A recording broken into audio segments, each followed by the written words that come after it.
All right, welcome back. I couldn't wait to for the new Essential to start this Monday. Oh God. You're co what? Collabing. Yeah. First of all, just gotta make sure that you're on the camera. That move over a little bit. All right. No, the camera's there. Oh. I forgot to say. No, that's only because we just had this little flash thing on here. I don't even know if it'll be seen, but either way. Okay, so me and Justin was having our usual theory conversation, weren't we? Yeah, as we was walking. Okay, it don't matter where we were going. But as we were walking, we were having our usual theories about the Flash because we're enjoying the new season, aren't we? Yeah.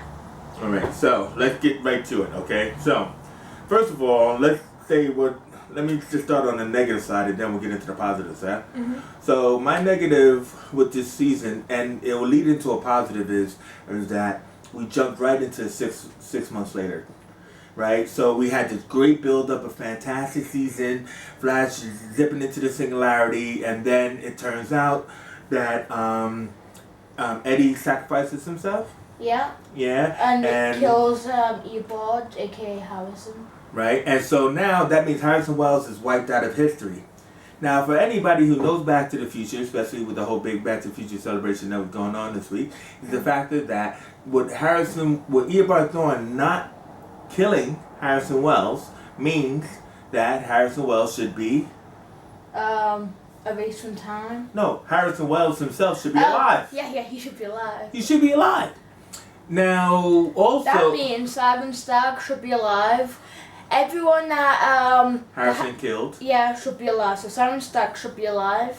So which means that they changed the timeline, but they all seem to remember what happened. Which is odd.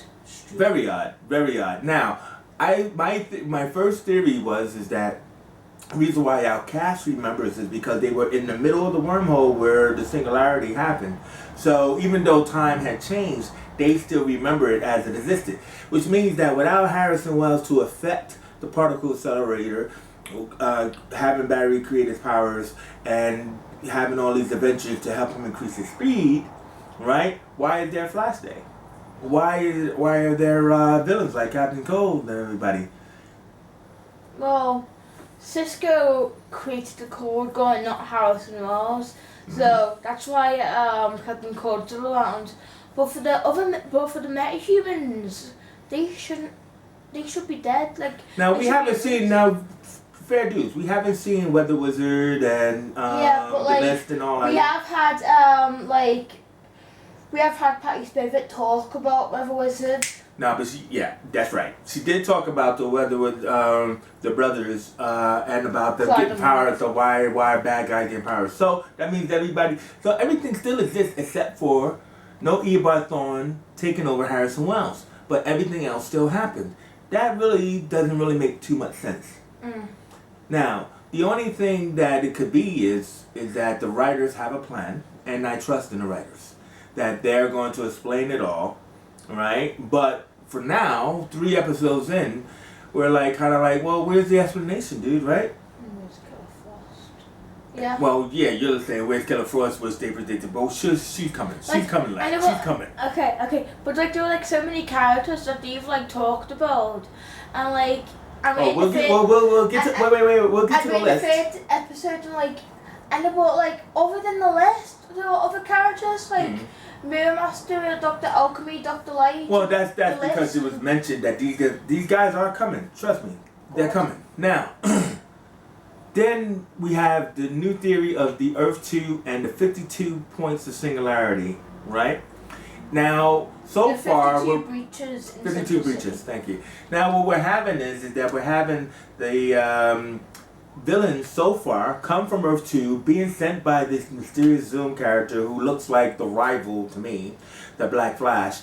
And what they're doing is that they are either killing off their Earth 1 counterparts, which is what Al Rothstein did, killed off his Earth 1 counterpart, or they're not affecting their Earth 1 counterpart, like with Sand Demon. Sand Demon just let his counterpart walk off, remember? Because his counterpart got caught by Joe, and then once he got sent away, then he shows up, right? So that means their mission is not to kill their counterparts, but that just happened to be what Al Rothstein did. The mission is to Well, kill the Flash.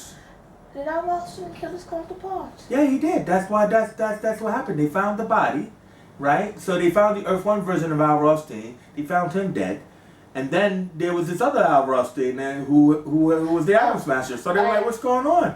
So like Sam David didn't kill his wolf. That's what I just You said. didn't know he probably did because he Well, saw to get off. we just saw him walk away, but they didn't make a big deal out of it. If he Yeah. did, he did, but they didn't make a big deal out of it. So I'm just assuming that he didn't. Anyway, let's move on. So now what we got is we have two very interesting points that we want to cover in this theory.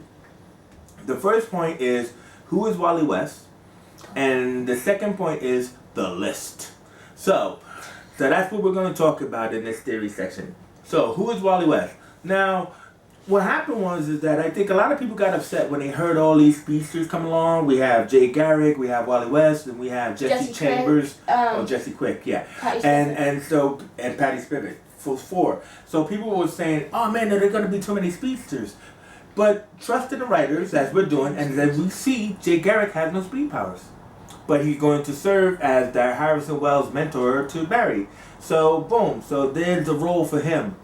Now, but Jay Garrick is not going to be like Harrison Wells, so he's not going to do. No. Yeah, exactly. But now we have the mysterious wife showing up, Francine West showing up to Joe, and she's like, "I want to be better. I need to see my daughter," right? And then Joe. Now this might be spoilers for those who haven't seen the third episode. Spoiler alert! Thank you. If there's a spoiler, then do not watch this video until you saw it. So. Right. Thank you, Jackson. Now. So don't watch this if you don't want to know. So she tells Joe that like you got to tell Iris I want to see her. Joe he confesses to Iris that her mother has been alive all of this time, and he tells us this very great, well acted story about how when she was a little girl. Now he didn't say what age she was, but let's just presume she was 7 because she was 11 when he took Barry in, right? Okay, so she was at least like 7. So she calls a 911 saying that her mother is on the couch and the oven is on or whatever, and Joe comes home just in time to save her from her mother committing suicide with Iris. So when Joe realized, look, this is too much, you know what I mean? Her mother had a drug problem and everything like that. So he puts her into rehab, which he says for the umpteenth time. But mysteriously, she disappears. So she goes to rehab and then she leaves. So when she leaves, then Joe takes it as a blessing that, you know what? I'm just going to tell Iris that her mother had died. I want her to remember the good mom, right? You know, as a kid, you rather remember the good parent, right? Yeah. Now she's back. Now, if Iris is like around 25, right? And she was like around 7, right? That would have been 17 years that her mom's been gone. Now, I think Joe may have said 19 or whatever. I don't know. Semantics, right? Yes. No, it does. It's part of the theory. So let's say 17 and 19 years, mom's gone. Joe doesn't know why, right? And mom's back now. For some strange reason. Here's my theory. Mom realized when she was in rehab and she was getting better, she realized she was pregnant. So do me the...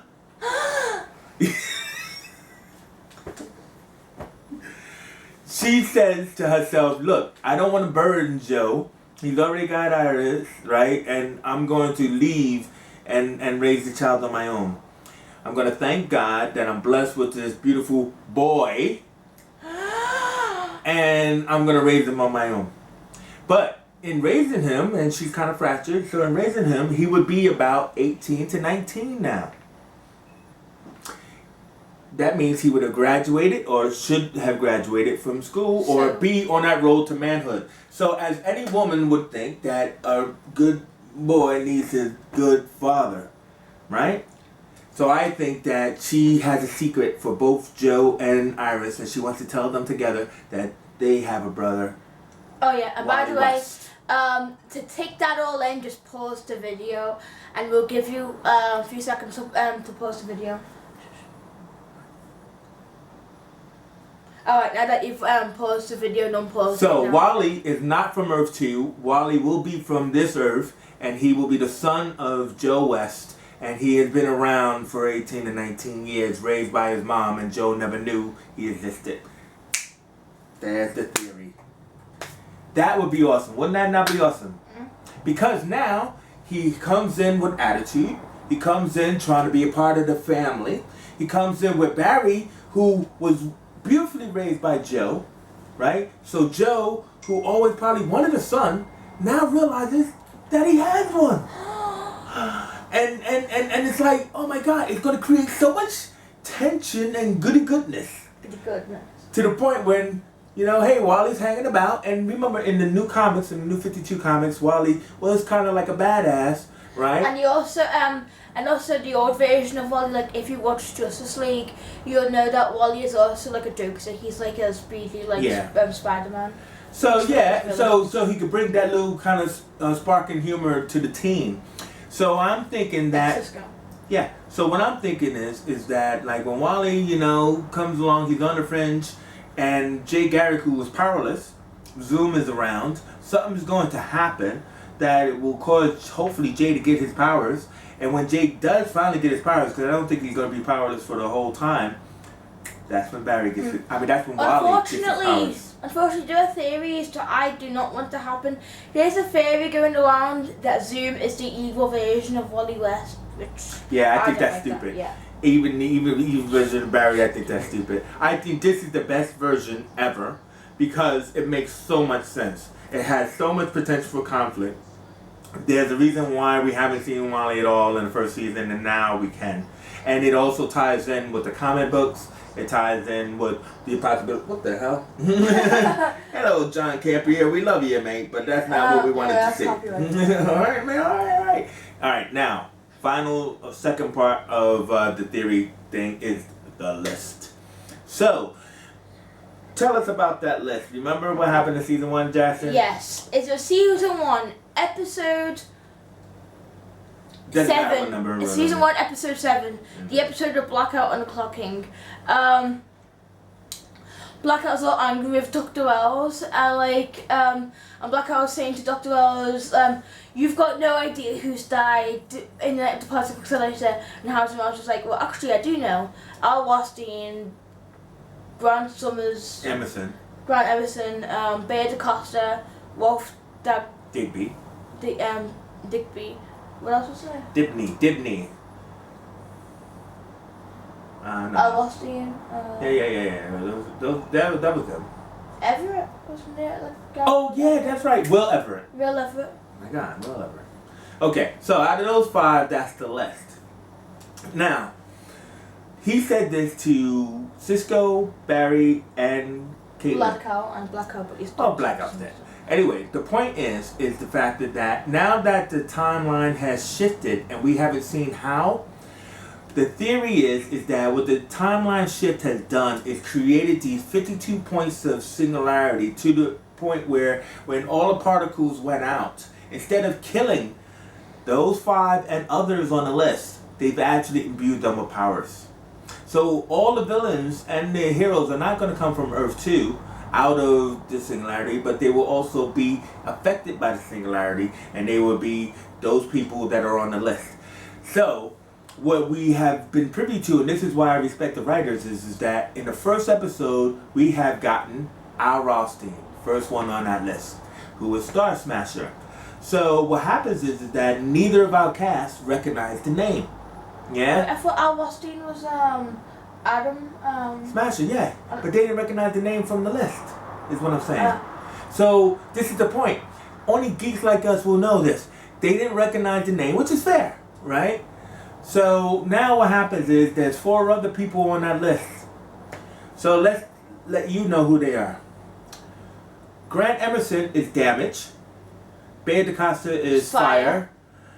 Ralph Dibney is the Elongated Man. And Will Everett is Starman. Now, the thing about it is, these are obscure DC characters. Anyway, the thing about it is the fact that what I think is that when the second person is revealed off to that list, that's when Barry, Cisco, and Caitlin will get the realization of the list. So that will be coming up. So what I thought would be really interesting is, because we talked about this before, was that Ralph Dibney is a detective, private eye, and it would be great to do an episode that is devoted to a murder mystery. So the episode will consist of Rolf, And Joe, and Patty. Yeah, and maybe Sue, maybe even Sue. You never know. Sue? Ralph's wife. Oh. They're like Nick and Nora Charles, you see. Oh. They're like husband and wife detective thing. So like the whole thing about it would be is that they have a murder mystery, and the murder mystery will be around the 52 singularities. So Patty knows something about it, but what she'll be doing as a cop, she'll be investigating a murder scene, a crime scene. And Ralph, as a private eye, could be there just as private eyes do. Also, too, Cisco could like be mainly in that episode because of his eye powers. Well, yeah, no, exactly, because it will be that will help them recognize that, wait a minute, this is how my powers can work.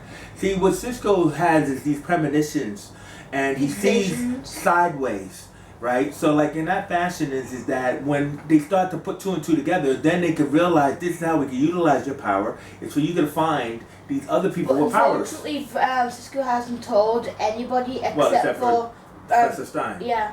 Well, he's kind of figured it out. He didn't really tell him, but he's kind of If figured he's it out. still around, because in next week there's going to be a Firestorm episode consisting of Professor Stein and Jay Jackson. Jay Jackson, yeah.